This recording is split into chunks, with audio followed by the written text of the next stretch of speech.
Caríssimos alunos, prezadas alunas, no nosso encontro de hoje nós estudaremos a fórmula de solução dos conflitos coletivos, ou, nos dizeres de Maurício Godinho Delgado, o sistema de solução de conflitos coletivos. Antes de adentrarmos no assunto, eu recomendo aos senhores que leiam esses dispositivos indicados, bem como a jurisprudência assinalada, súmulas do TST, do Supremo, OJs da STI, da STC, bem como esses dois acórdãos do Supremo Tribunal Federal proferidos no âmbito ou no julgamento da RE 895.759 e RE 590.415. Também é recomendável que leiam algum livro de doutrina relacionado a este assunto, especialmente negociação coletiva, arbitragem, dissídio coletivo, que é a parte de jurisdição, porque no que se refere à autotutela, que é a greve, nós iremos ter encontros apartados. Apenas para a gente ter um cenário um pouco mais abrangente do que seria esse sistema de solução de conflitos coletivos, nós podemos ter os conflitos, as controvérsias no âmbito coletivo, de alguma forma superadas ou solucionadas apenas pelas partes ou com participação de terceiros. Naqueles tipos de conflitos solucionados apenas pelas partes, nós temos aqui especificamente sem o uso da força a autocomposição. Não seria muito certo falar em solução de conflitos coletivos com o uso da força, que seria a greve, porque, via de regra, a greve ela é uma via de mão única, que somente os trabalhadores podem fazer, já que o lockout, que seria a greve dos empregadores, é proibida em nossa legislação. E, de todo modo, a greve acaba resultando ou por uma modalidade de autocomposição entre as partes, acaba, em alguns casos, resultando na celebração de um acordo coletivo, de uma convenção coletiva, ou seja, eles conseguem, por meio do uso da força, criar um ambiente favorável para uma negociação que resulte num acordo coletivo ou numa convenção coletiva, ou acaba não dando em nada, especialmente se ela for considerada ilegal por parte da justiça. E aqui, com a participação de terceiros, nós temos terceiros sem poder decisório, são terceiros que, na verdade, apenas auxiliam os sujeitos coletivos a chegarem numa negociação por meio de uma mediação ou de uma conciliação. E nós temos com participação de terceiros que têm o poder decisório, que é o caso da arbitragem e da jurisdição. Aqui fica um pouco mais claro, nesta projeção, como que cada uma desses métodos de solução de conflitos funciona. Sem o uso da força é aquela situação que os sujeitos coletivos eles negociam e acabam firmando, celebrando um acordo coletivo, uma convenção coletiva. Com o uso da força é quando os trabalhadores, e só eles podem fazer greve, paralisam as atividades. Mas aí, foi o que eu falei, via de regra, ou este cenário de greve acaba criando condições, claro, por meio da pressão dos trabalhadores, de uma negociação coletiva, em que as partes transigirão, ou não dá em nada, ou até é possível que se chegue a um cenário de dissídio coletivo, em que as partes, verificando que não seja possível uma negociação entre os próprios sujeitos coletivos, eles acabam por consenso, entendendo que o melhor caminho seria um dissídio coletivo. Lembrando que, em casos de atividade essencial, o próprio Ministério Público, mesmo sem a concordância das partes, pode suscitar um dissídio coletivo para que o Poder Judiciário estabeleça quais são as condições que prevalecerão naquela categoria. E nós temos aqui, com a solução de terceiros para o contraponto da autocomposição, que é a negociação coletiva ou a autotutela, que aqui não se chega a impor, né, efetivamente uma solução. A greve não resulta necessariamente numa imposição, numa solução de conflitos. O que ela pode é gerar as condições necessárias para que o conflito seja solucionado ou por negociação coletiva ou por dissídio coletivo. Pois bem, com a participação de terceiros, nós temos, né, o terceiro sem poder decisório, e aí é uma negociação por via indireta, porque esse terceiro ajuda os sujeitos coletivos a negociar, né, conciliação ou mediação, e aí o fruto dessa conciliação ou mediação, se, né, de alguma forma bem sucedido, é um acordo ou uma convenção coletiva. Se não der certo, né, aí pode ser que as partes optem, né, pela arbitragem, pelo dissídio coletivo ou até por uma greve. E o terceiro com poder decisório é o árbitro, né? Um dos métodos é a arbitragem, né, em que as partes elegem um árbitro supostamente imparcial para que decida aquele conflito.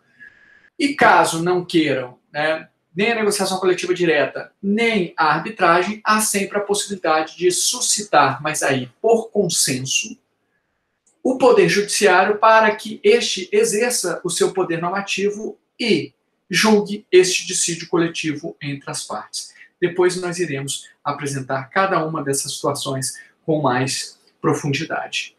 Vamos falar inicialmente da negociação coletiva. Negociação, do latim negotium, significa negação do ócio.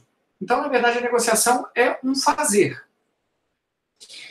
E nos, né, ensinamentos de Luciano Martinez, a gente poderia dizer que negociação é um procedimento por meio do qual dois ou mais sujeitos de interesses, né, contrapostos em princípio, ou seus representantes, mediante uma série de contemporizações, cedem naquilo que lhes seja possível ou conveniente para o alcance dos resultados pretendidos, substituindo a ação arbitral de terceiro ou de jurisdição estatal. Em outras palavras, a negociação é um procedimento em que, né, os sujeitos interessados fazem uma série de concessões recíprocas para que consigam solucionar aquele conflito, aquele dilema. E quando a gente já pensa em negociação coletiva, a gente já está falando de um procedimento, uma forma de solução de conflitos trabalhistas, por meio do qual os sujeitos coletivos, através de concessões recíprocas, dentro dos limites da lei, né, do que é possível se negociar coletivamente, objetivam gerar condições trabalhistas abstratas e genéricas aplicáveis ao âmbito, né, das categorias ali representadas pelos sujeitos coletivos. É importante a gente perceber que a negociação ela é um meio, um procedimento em que se pode chegar, né, a um consenso. Mas o instrumento coletivo é o resultado dessa negociação. E nem toda negociação descamba, resulta em um instrumento coletivo. E aí estamos falando de acordo coletivo e convenção coletiva, basicamente quando estamos nos referindo à negociação coletiva, já que existe um terceiro instrumento coletivo, que seria a sentença normativa, que é quando o Estado exerce o seu poder normativo para decidir quais são as condições coletivas que serão aplicáveis, né, naquela categoria. Qual que é a função da negociação coletiva? Geração de normas jurídicas. Né? A negociação coletiva tem por objetivo gerar condições de trabalho abstratas e genéricas, distintas ou não dos contratos e da lei. Então, a ideia é que, no âmbito da categoria representada por aqueles sujeitos coletivos, a negociação coletiva que resulte num instrumento coletivo gere normas jurídicas. E é claro que, com isso, né, há sempre a possibilidade de pacificação dos conflitos de natureza sociocoletiva, porque se existe um embate, um dilema, um conflito entre o grupo de trabalhadores e os empregadores do seu grupo de empregadores, a negociação coletiva pode servir para pacificar esse conflito, né, por meio, né, da conquista de um consenso entre esses sujeitos coletivos. Outra função é a aptidão para ajustar a generalidade das leis trabalhistas a setores ou momentos específicos vivenciados no mercado laborativo. Como nós sabemos, a legislação trabalhista heteroestatal, portanto, aquela feita pelo Estado, é como se fosse uma roupa, né, que fosse vestir todos, né, os trabalhadores. Homens, mulheres, gordos, magros, altos e baixos. Então, né, uma forma de regulação que acaba se pautando por uma característica de uma generalização, né, de ser algo geral, de ser algo abstrato.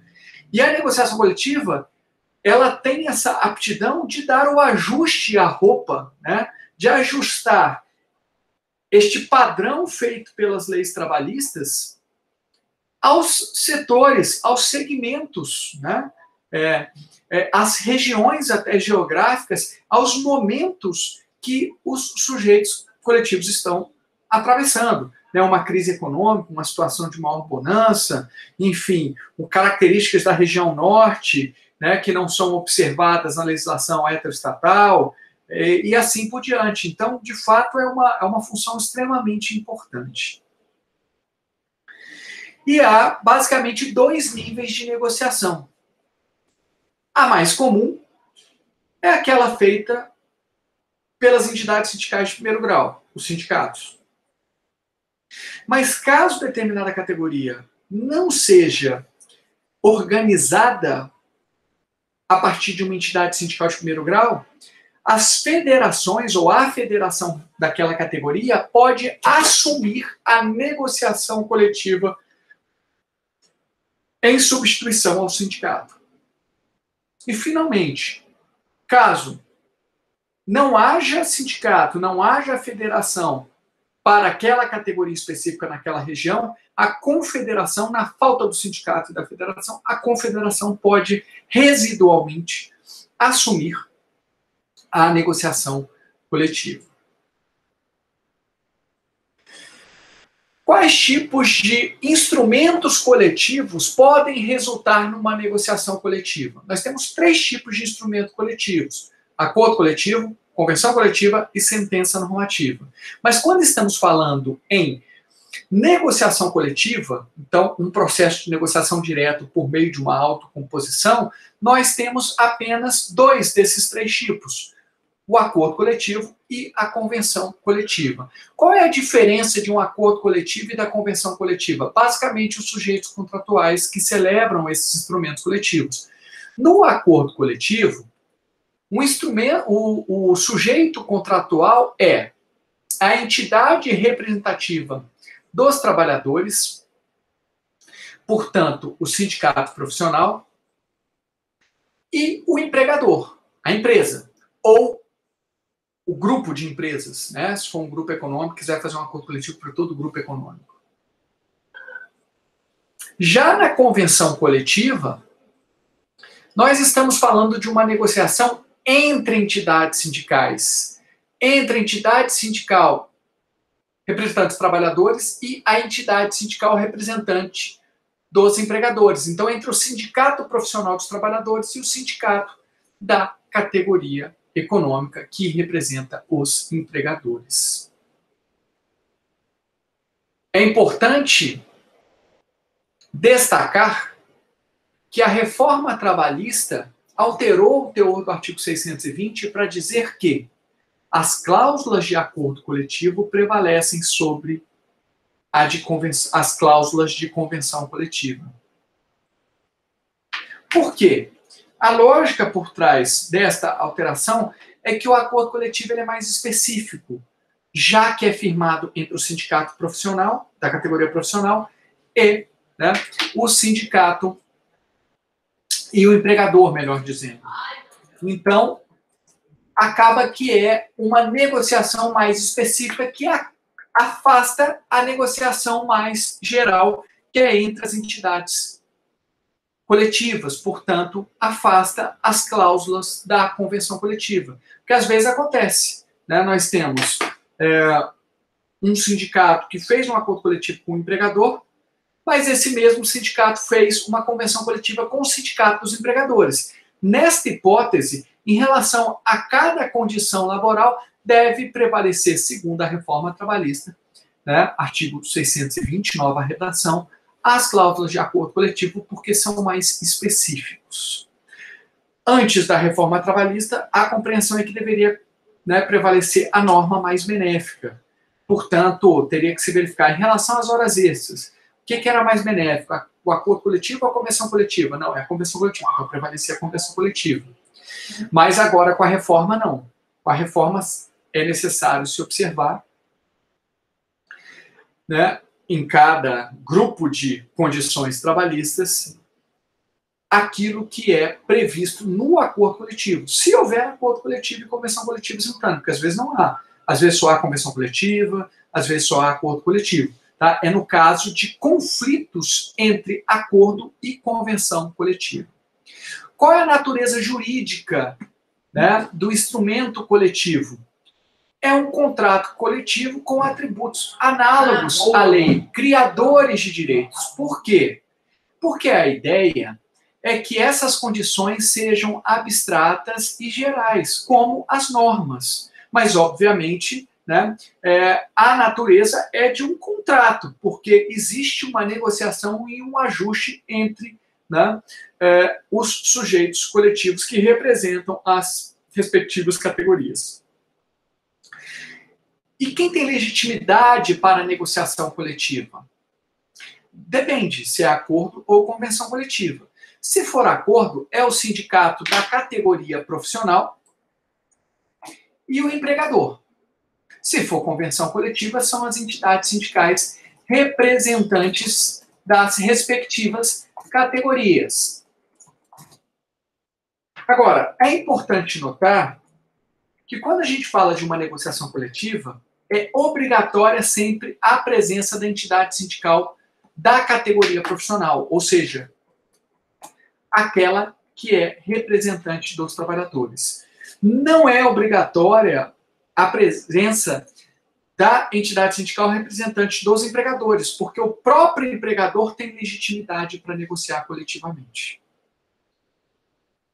Como já dito anteriormente, no caso de a categoria não ser organizada em sindicato, a federação assume a legitimidade para negociação coletiva. E na falta da federação, a confederação assume. E aí a confederação, por exemplo, dos trabalhadores pode firmar um contrato com o sindicato dos empregadores, se não houver, né, organização sindical dos trabalhadores, nem por meio da entidade de primeiro grau, que são os sindicatos, nem por meio das entidade sindical de segundo grau, que são as federações. Quais são as características desta negociação? Primeiro, participação da entidade sindical da categoria profissional. Lembrando que, segundo, a despeito de ser controvertido, segundo o melhor entendimento, na minha avaliação, a parte final do artigo 617, parágrafo 1º da CLT, não foi recepcionada. O que diz o artigo 617, parágrafo 1º da CLT? Caso o sindicato de primeiro grau, né, a entidade sindical de primeiro grau, não quiser negociar, a federação podia assumir, e caso a federação não quisesse negociar, a confederação podia assumir. Gente, não negociar com o empregador e com a entidade sindical representativa da categoria econômica está dentro da liberdade sindical. Eu não sou obrigado a fazer uma negociação coletiva. Nem o empregador é obrigado, nem, né, em princípio, os trabalhadores por meio dos seus sindicatos. Então não pode haver um dispositivo que, de alguma forma, limite a liberdade sindical de não querer negociar. Não querer negociar, mas é uma garantia de que você não vai negociar a qualquer preço, digamos assim. Imagina se o empregador está colocando os limites da negociação muito abaixo do normal. O sindicato vai ser obrigado de alguma forma, a negociar ou celebrar um instrumento coletivo? Não, não é obrigado a isso. Então, não negociar faz parte da estratégia de ação coletiva na minha avaliação. Bem, outra característica da negociação coletiva é a aptidão para a produção de efeitos impégios, já que existe uma equivalência dos sujeitos coletivos. Então, é possível, em princípio, que haja uma negociação em algumas situações, até de maneira a piorar, né, a situação dos trabalhadores, ou a melhorar, tanto faz. Mas é importante que se entenda que a negociação coletiva, ela pode, a depender do contexto, ter um caráter, né, que traga alguns prejuízos aos trabalhadores, porque existe uma ideia de equivalência de direitos. Imagina uma crise econômica, para a preservação de empregos, talvez tenha que se reduzir salário, reduzir jornada, férias coletivas, né, condições que não são tão boas aos trabalhadores, mas é a forma de se preservar empregos.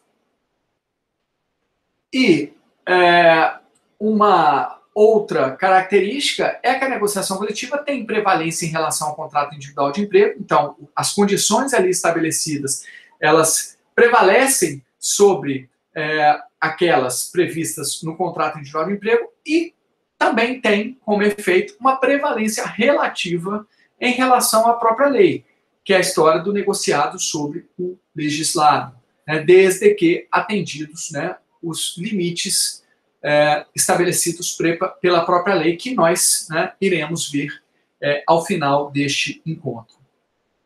Qual é a abrangência do instrumento coletivo ou da negociação coletiva? Primeiro, erga omnes observadas a base territorial dos sujeitos coletivos e as categorias abrangidas. Então, é para todos os trabalhadores que, de alguma forma, se vinculam àqueles sujeitos coletivos. Filiados e não filiados, né? Existe uma percepção equivocada que se entende que a negociação coletiva ela só atinge aos associados ao sindicato, mas isso não é verdade. O sindicato ele representa toda a categoria, tanto os associados como os membros não associados daquela categoria. Isso significa dizer que, se eu não aderir ao sindicato, mas sou membro daquela categoria, a negociação feita pelo sindicato que eu não aderi irá, de alguma forma, impactar o meu contrato de emprego. Para o bem e para o mal. Por isso que é importante, né, o empregado participar ativamente do sindicato para que ele possa, de alguma forma, com o seu voto, né, na Assembleia Geral, que aí só os filiados votam, poder interferir, né, nos caminhos, nos rumos, nas decisões, né, da entidade sindical, já que a Assembleia Geral, formada por todos os associados, ela é soberana. Bem, e aí, se a abrangência das normas coletivas é erga omnes observadas, a base territorial é a categoria abrangida,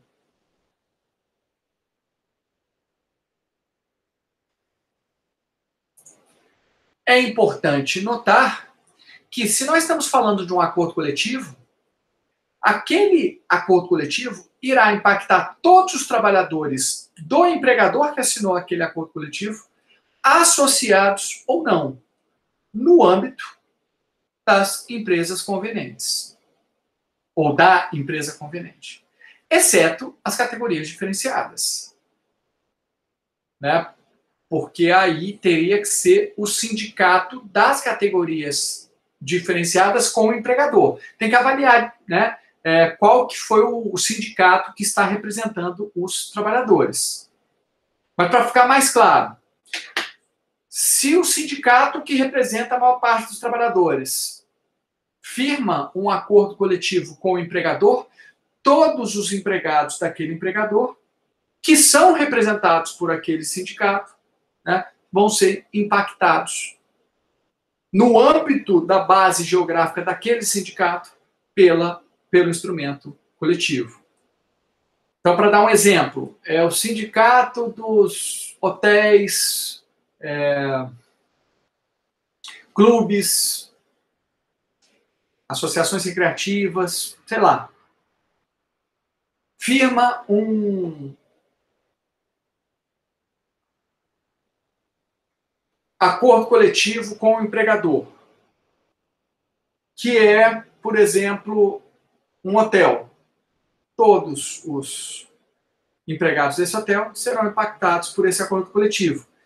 Se houver neste hotel algum empregado de uma categoria diferenciada, aí, na verdade, este acordo genérico com o sindicato, né, geral dos trabalhadores não impacta as categorias diferenciadas.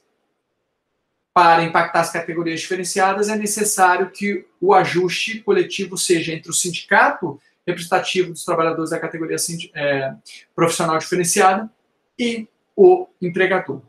No caso das convenções coletivas, todos os trabalhadores, associados ou não da categoria representada no âmbito dos sindicatos convenientes, serão afetados por aquela convenção coletiva. Então, vamos pensar no sindicato dos bancários do Distrito Federal com o sindicato dos bancos do Distrito Federal.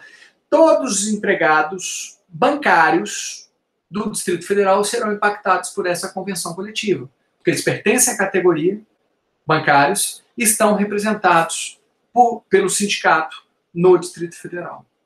Mais uma vez, se no banco houver categoria diferenciada, aí esta convenção coletiva, né, que é para os sindicatos bancários comuns, não impacta o empregado da categoria diferenciada.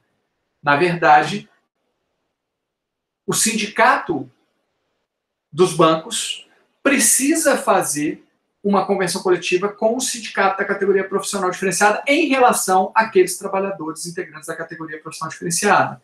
Então, aqui só para dar um exemplo da súmula 374.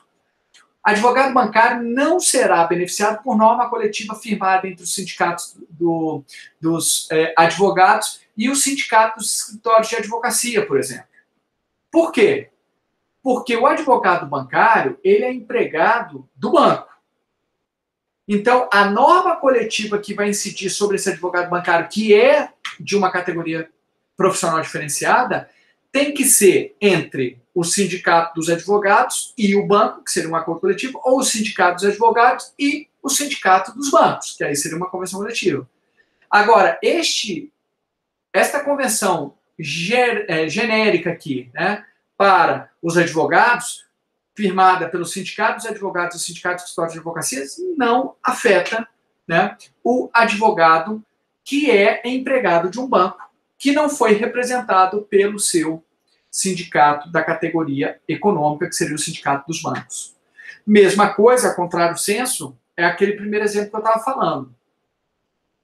Uma norma coletiva entre o sindicato dos bancários e o sindicato dos bancos não impacta os advogados deste banco, porque os advogados são de categoria profissional diferenciada. Então, em tese, eles não estão sendo representados pelo sindicato dos bancários. O sindicato que eles estão vinculados, o sindicato que eles estão, né, vinculados é o sindicato dos trabalhadores, né, em escritórios dos advogados, melhor dizendo. Então, na verdade, tem que, para impactar, né, um determinado contrato individual, o empregado e o empregador estarem devidamente representados pelos seus sindicatos. Ok?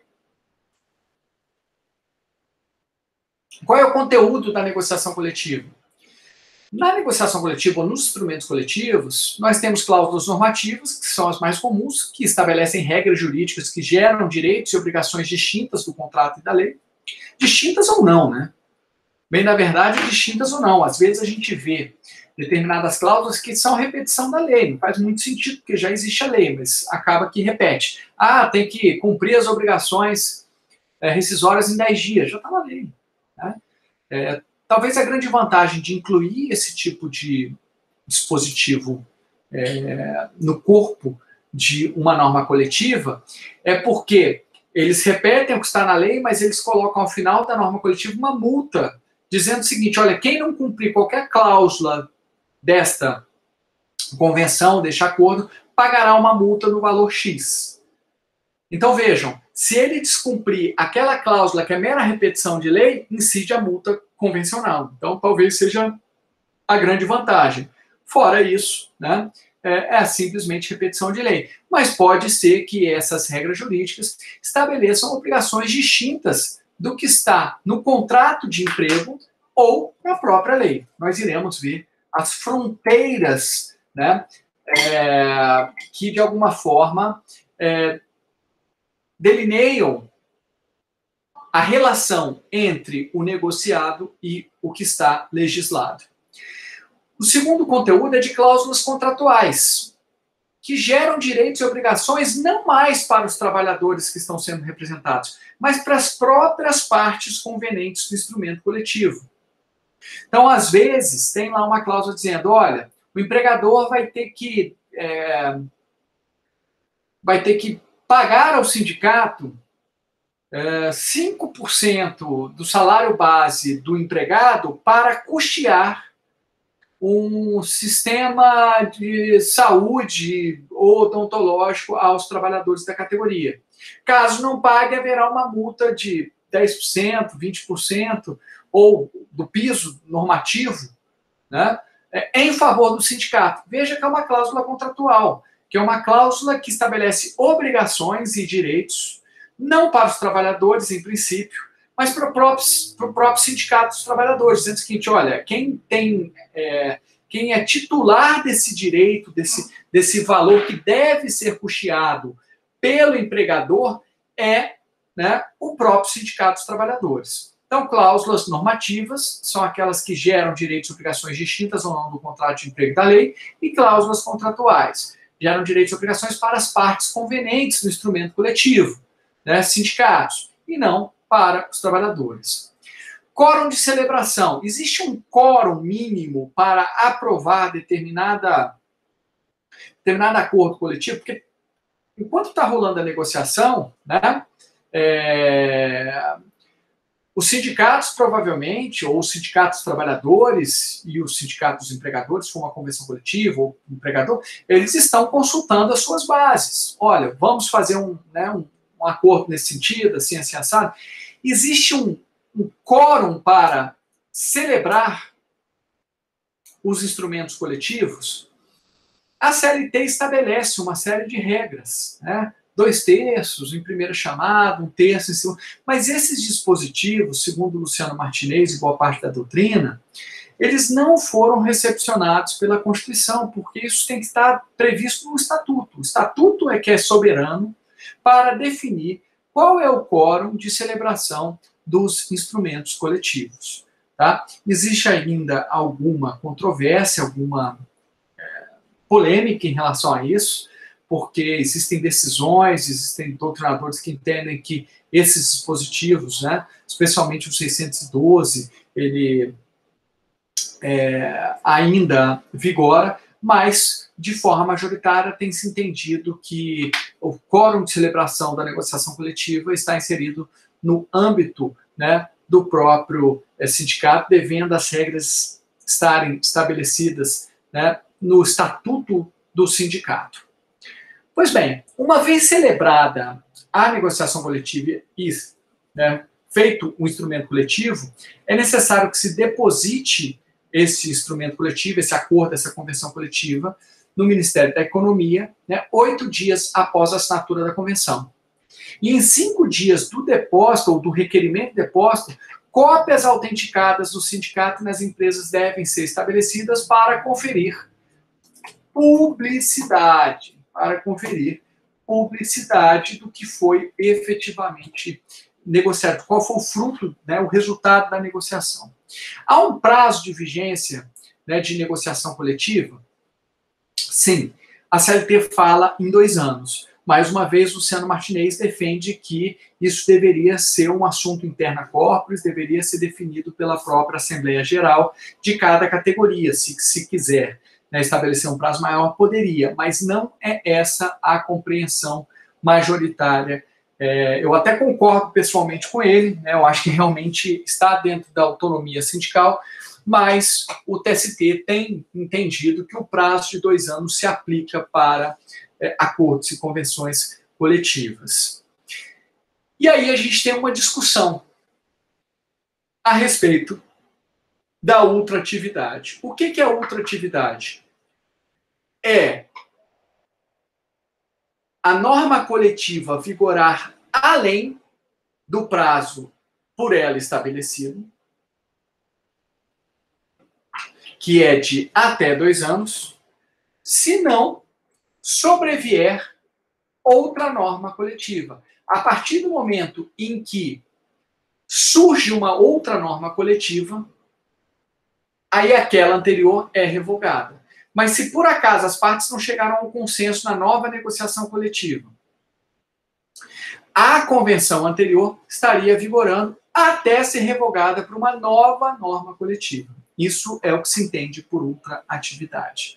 A súmula 277, o TST variou bastante de entendimento, mas a redação final da súmula 277 do TST reconhecia a ultratividade das normas coletivas, adotando a teoria da aderência limitada por revogação. Então, a cláusula coletiva, ela se incorpora ao contrato de trabalho até ser revogada por uma nova norma coletiva. Esta é a teoria. Entretanto, em uma decisão do ministro Gilmar Mendes, na ADPF 323, foi determinado, né, a suspensão de todos os processos que, de alguma forma, discutiam a ultratividade.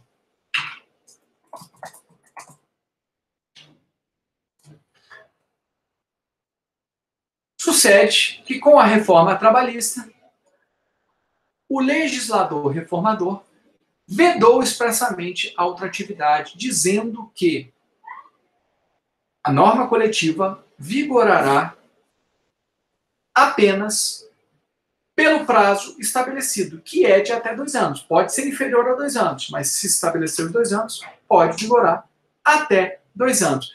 Quando ultrapassados esses 2 anos, e sem realização de uma outra negociação coletiva, né, aquelas condições anteriores coletivas, elas decaem, elas não mais, né, de alguma forma, impactam a relação individual, o contrato individual dos trabalhadores.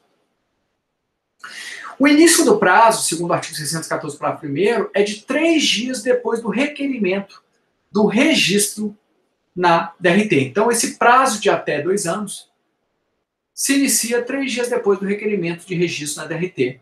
Existe um entendimento do TST que diz o seguinte, olha, em tese é isso, mas se por acaso não houver o registro na DRT, a norma coletiva não vai perder sua validade por isso, porque ela foi efetivamente celebrada. E aqui nós temos esses dispositivos. E para terminar essa questão do prazo, acho importante a gente reforçar aquela ideia de database. Database é a data do início de vigência do instrumento coletivo. E, via de regra, as categorias historicamente têm uma database definida, que pode ser qualquer uma que elas estabeleçam. Né? Por exemplo, simbolicamente, muitas categorias se utilizam como database o 1º de maio, que é o Dia do Trabalhador. Então, a expectativa é que todas as normas coletivas passem a vigorar em 1º de maio. O que às vezes acontece é que a negociação coletiva é mais dura, mais difícil, e acaba que ela passa da database. Então, o que se faz muitas vezes, estabelecer uma vigência retroativa, né, à convenção coletiva. Então, vamos supor que o registro foi feito em outubro, né, de um determinado ano e a database era 1º de maio. Então, o que se faz? Se celebra em outubro, mas se estabelece que o reajuste, por exemplo, salarial incidente para aquela categoria vai vigorar a partir de 1º de maio. Então, o empregador, o que ele tem que fazer? Ele tem que calcular, né, aquelas parcelas vencidas, né, e pagar retroativamente a partir da database o salário, o reajuste do salário. Às vezes isso não é feito. Às vezes a negociação porque as partes têm liberdade de negociar como bem entenderem. Às vezes a negociação vai ser a seguinte: olha, foi feito em outubro, então o reajuste vai ser a partir de outubro. Vai depender do que foi efetivamente negociado. Mas é importante observar que a data base, via de regra, é aquela data que historicamente se inicia a vigência do instrumento coletivo. Negociação coletiva para servidores públicos, da administração pública direta.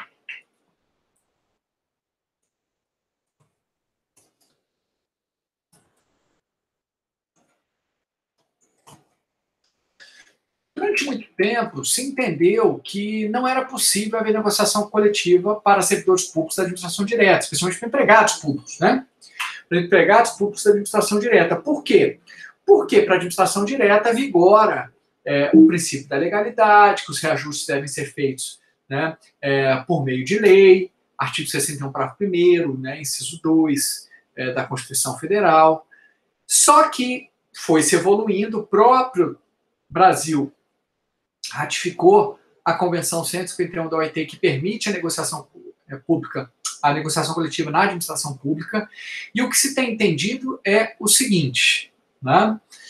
Não é possível a celebração de cláusulas econômicas com aumento da remuneração, em razão do princípio da legalidade, mas apenas, né, uma negociação coletiva para estímulo a projetos de lei que estabeleçam aí um aumento da remuneração desses servidores públicos.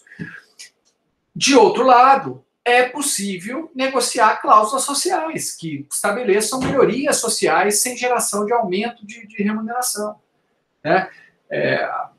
Compensação de jornada, por exemplo, entre outras, né, cláusulas que possam, de alguma forma, melhorar as condições de trabalhadores sem que haja aumento da remuneração.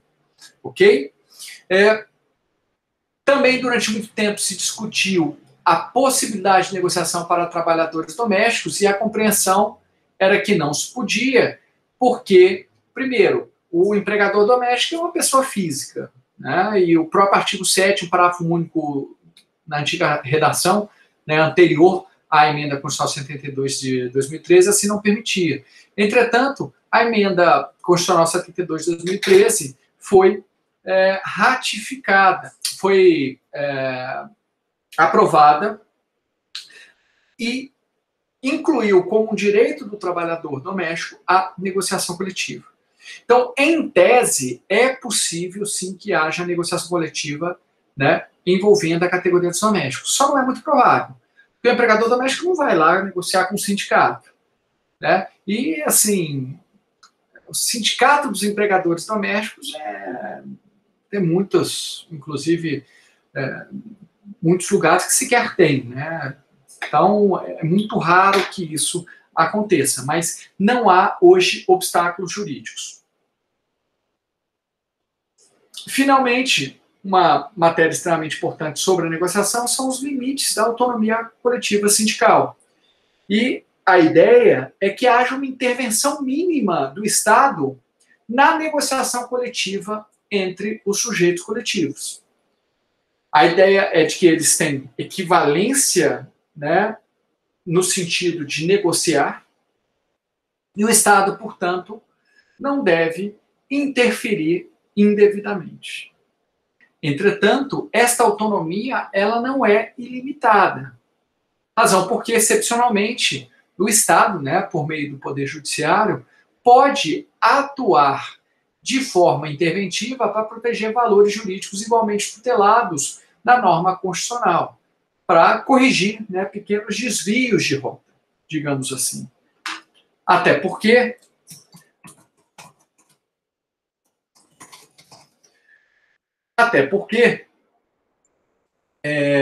o cidadão, né, ele tem direito à tutela jurisdicional do Estado, se assim o desejar. Segundo a doutrina, a intervenção não se limitará à análise de conformidade dos elementos essenciais do negócio jurídico previsto no artigo 104 do Código Civil. Porque a reforma trabalhista, ela trouxe o parágrafo 3º ao artigo 8º, dizendo que o Estado interferir minimamente na negociação coletiva, exceto no que se refere, à conformidade dos elementos essenciais do negócio jurídico. Agente capaz, objeto lícito, forma prescrita ou não defesa por lei. E a doutrina tem entendido, olha, não é só isso não. Não é, o judiciário não vai ficar só com esse papel reduzido de analisar se as partes são legítimas, se o objeto da negociação é lícito ou é ilícito, e se há uma forma prescrita ou não defesa por lei. Na verdade, há toda uma análise um pouco mais profunda para justamente proteger valores juridicamente tutelados pela própria Constituição Federal. Então, o artigo 8º, parágrafo 3º, ele estabelece um vetor, que o judiciário deve analisar os elementos essenciais do negócio jurídico, mas não é só.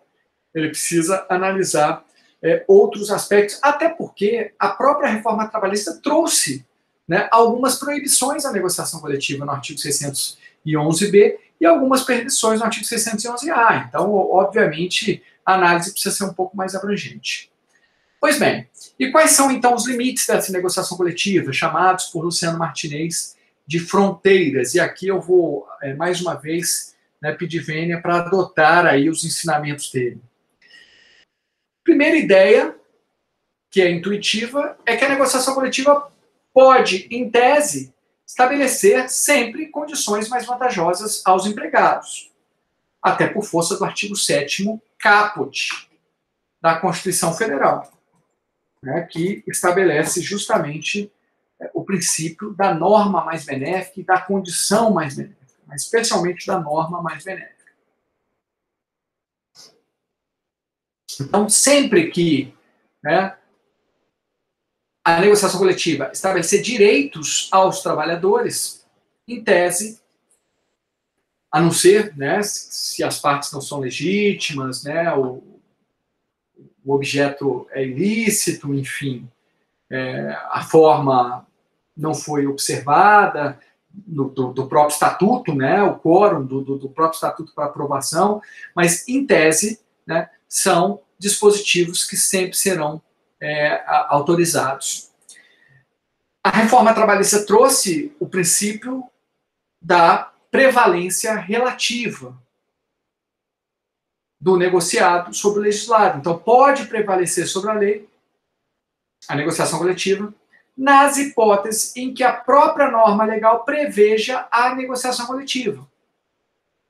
Então, aqui, existem previsões de negociação coletiva no artigo 7º, inciso 6, 13 e 14, mas também aqui no artigo 611-A, um rol bastante extenso, que nós vimos quando tratamos do princípio da prevalência relativa do negociado sobre o legislado.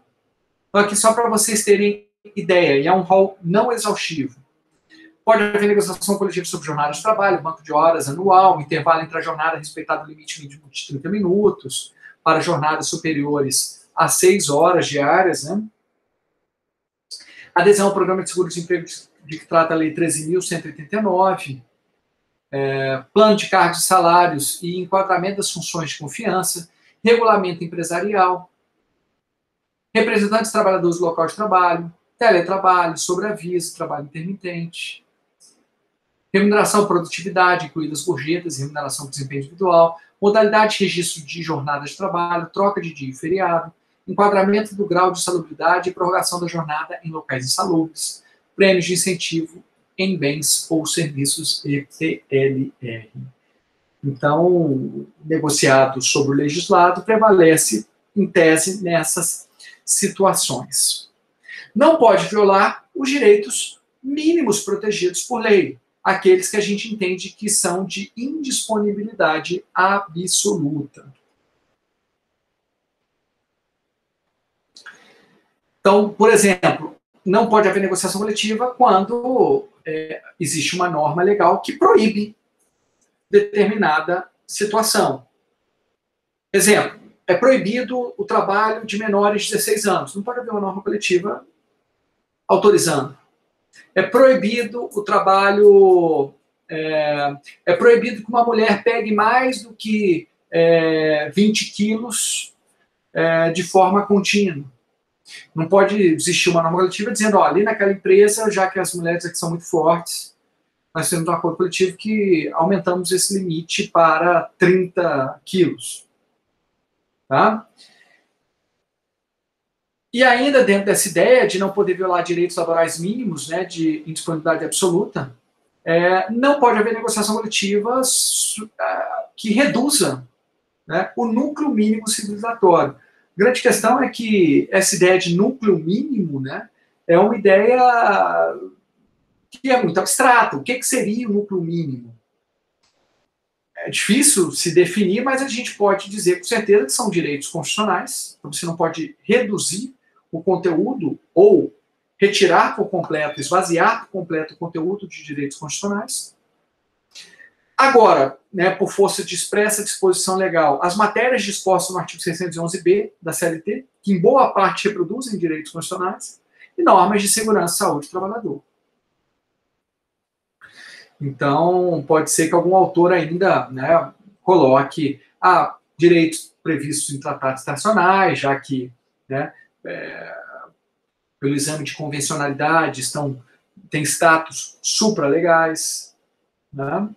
Então, é mais uma questão de definir o conteúdo, né, do que seria esse núcleo mínimo civilizatório.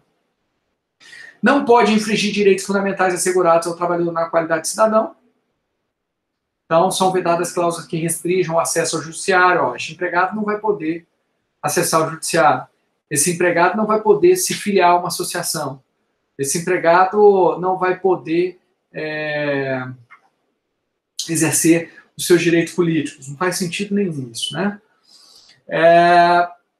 Cláusulas que violam o direito de tratamento igualitário. Então, estabelecer um tratamento indevido, né, mais benéfico a brancos, a homens, isso não é possível. Que viola o direito adquirido, né, por exemplo, uma norma que esvazia um direito já adquirido, né, pela categoria. O ato jurídico perfeito, a coisa julgada, né, uma norma, por exemplo, que estabeleça a renúncia aos ganhos obtidos em uma ação individual ou coletiva dos trabalhadores. Não é possível também estabelecer cláusulas coletivas que violem a privacidade, né, a vida privada, a intimidade, melhor dizendo, a privacidade, a honra e a imagem. Intimidade.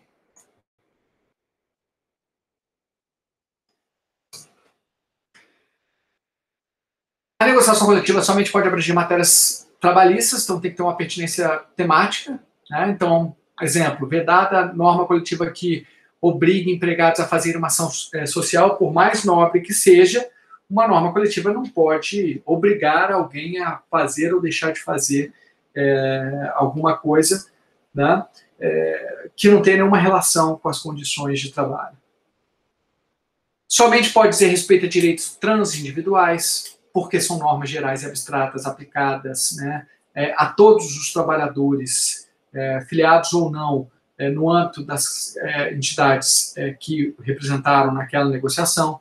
Então, por exemplo, é vedada uma cláusula coletiva que retire ou conceda direito a apenas um empregado.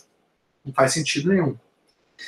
E, finalmente, a negociação coletiva não pode macular direitos, inclusive direitos de terceiros, inclusive os direitos tributários do Estado. Então, não pode, por exemplo, uma norma coletiva chegar e falar assim, olha, todas as parcelas recebidas terão natureza indenizatória e não haverá incidência de contribuição previdenciária. Quer dizer, ela está negociando, então, direitos que são do Estado, contribuições previdenciárias, isso não se pode fazer. E aí vamos para uma outra forma de solucionar conflitos. Caso a negociação coletiva não seja possível, há o caminho da arbitragem. A arbitragem, segundo Carlos Alberto Carmona, é uma técnica de solução de controvérsia através da intervenção de uma ou mais pessoas que recebem seus poderes de uma convenção privada, decidido com base nessa convenção, sem intervenção do Estado, sendo a decisão destinada a assumir a eficácia de sentença judicial. Então, o laudo arbitral, a sentença arbitral, tem força de uma sentença judicial e pode, inclusive, ser executado no judiciário, porque quem tem o poder de executar, né, e de forçar a observância de decisões é o poder judiciário. A escolha da arbitragem é feita pelos próprios litigantes antes do surgimento do conflito. Aí é o que a gente chama de cláusula compromissória, né? As próprias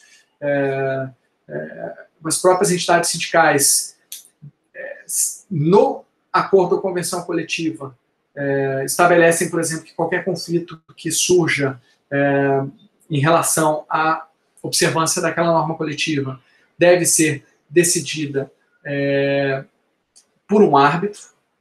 Então, existe essa possibilidade. Ou mesmo, né, não se está se conseguindo chegar a uma negociação coletiva, a uma nova negociação coletiva. Eles podem eleger um ato, né, se estabelecerem antes mesmo do conflito existir, ou quando já é iniciado o conflito. Se o conflito já está iniciado e eles querem arbitragem, aí seria um compromisso arbitral. A diferença é o momento de um para o outro, mas ambas são convenções privadas de escolha para a solução do conflito a partir da arbitragem. Quando é antes do conflito, nós temos uma cláusula compromissória, né, uma promessa, né, por isso que é compromissória. Quando o conflito já está iniciado, aí já é um compromisso, né, dizendo, olha, esse conflito será decidido por meio de um árbitro. Na arbitragem, o terceiro imparcial é eleito pelos próprios litigantes, eles que escolhem, portanto, né, quem vai ser o árbitro. Na arbitragem, o terceiro pode auxiliar os litigantes a chegarem a um consenso. Ou, não sendo possível, o terceiro, que é o árbitro, decidirá a controvérsia sem interferência do Estado. A decisão tomada em arbitragem tem força de sentença judicial. Na inexecução dos direitos coletivos estabelecidos na sentença arbitral, a parte interessada deverá ajuizar perante a Justiça do Trabalho uma ação de cumprimento. A arbitragem somente pode ser utilizada em casos de direitos patrimoniais disponíveis. Tá? É o que diz o artigo 1º da Lei 9.307 de 96. Não conseguiu negociar coletivamente, não quiseram a arbitragem, existe a possibilidade de se suscitar um dissídio coletivo. Ou seja, será o judiciário, a Justiça do Trabalho, no exercício do seu poder normativo, que irá estabelecer as condições abstratas e gerais que vigorarão naquela categoria das entidades representadas. Jurisdição vem do latim jurisdictio, que significa dizer o direito. E segundo as lições de Manuel Antônio Teixeira Filho, a jurisdição é o poder-dever, né, pelo qual o Estado, por intermédio do poder judiciário, soluciona, mediante provocação do interessado em caráter substitutivo, os conflitos de interesses estabelecidos entre as pessoas em geral. Então vejam que o Estado substitui a vontade das partes decidindo um conflito para pacificar, né, aquele conflito. Vamos agora falar da jurisdição no conflito coletivo trabalhista.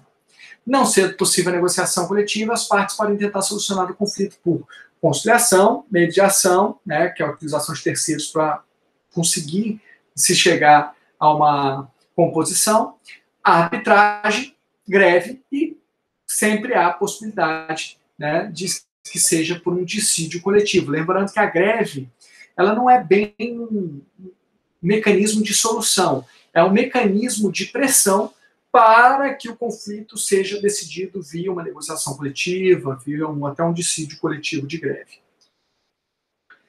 Para o julgamento do dissídio coletivo, além da demonstração de que houve recusa à negociação coletiva e à arbitragem, as partes devem entrar em consenso, como um acordo, para eleger a jurisdição normativa.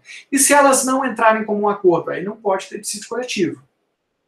E qual que é o caminho? Provavelmente a greve, a paralisação dos trabalhadores, que o conflito tem que ser resolvido.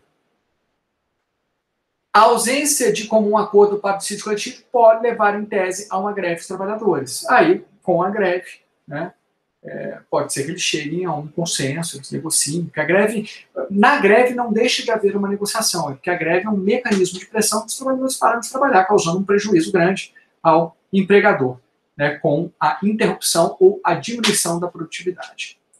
Nós temos dois tipos de dissídios coletivos. Dissídio de natureza econômica ou de interesse, em que se busca instituir novas ou restabelecer antigas condições de trabalho aplicáveis às relações individuais no âmbito da representação dos sujeitos coletivos, né? Ou seja, aqui está se buscando estabelecer as condições abstratas gerais, né?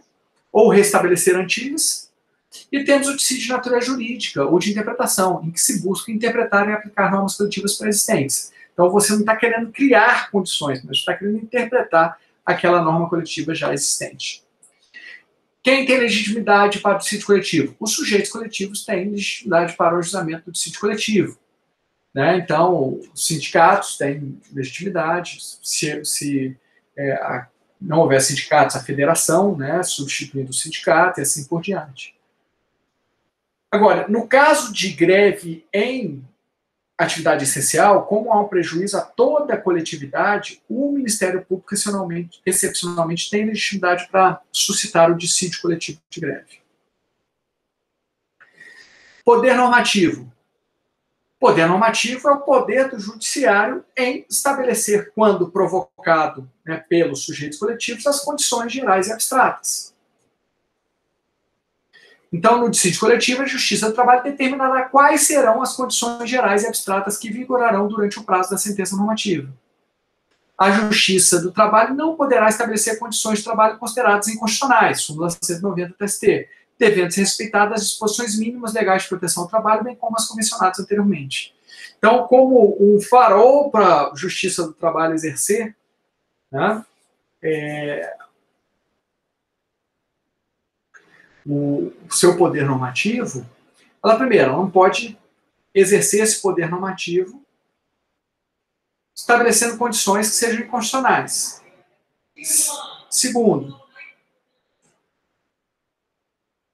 devem ser respeitadas, né, aquele mínimo civilizatório, disposições mínimas legais de trabalho, e aquelas condições que já historicamente são convencionadas por aquelas entidades sindicais. Então, ele tem um farol de manter aquilo que já estava sendo negociado, né, há alguns anos. E qual é o fruto do resultado do poder normativo da Justiça do Trabalho? A sentença normativa. Então, como instrumentos coletivos, nós temos acordo coletivo, convenção coletiva, que é na situação de autocomposição. E, na hipótese de hetero, né, composição, nós temos a sentença normativa, que, na verdade, ela vai ter um corpo de decisão, é uma decisão, né, feita pela STC, Seção de Dissídios Coletivos dos Tribunais, aí depende da abrangência do sindicato para saber se é STC do TRT ou STC do TST. Se for um sindicato com uma abrangência superior a uma unidade da federação, a mais de um estado, aí tem que ser suscitado no TST. Se o sindicato for estadual, aí pode ser suscitado ou deve ser suscitado no TRT. Mas tem alma de lei. Por quê? Porque cria condições, né, gerais e abstratas. No caso de descumprimento de sentença normativa, o empregado interessado ou sindicato deverá ajuizar uma ação de cumprimento, que é uma ação de conhecimento. Súmula 286 do TST. Senhores, por hora é só em relação a essa matéria, ficando pendente apenas, né, o nosso encontro relacionado à greve, né, que iremos falar na semana que vem. Muito obrigado, até o nosso próximo encontro.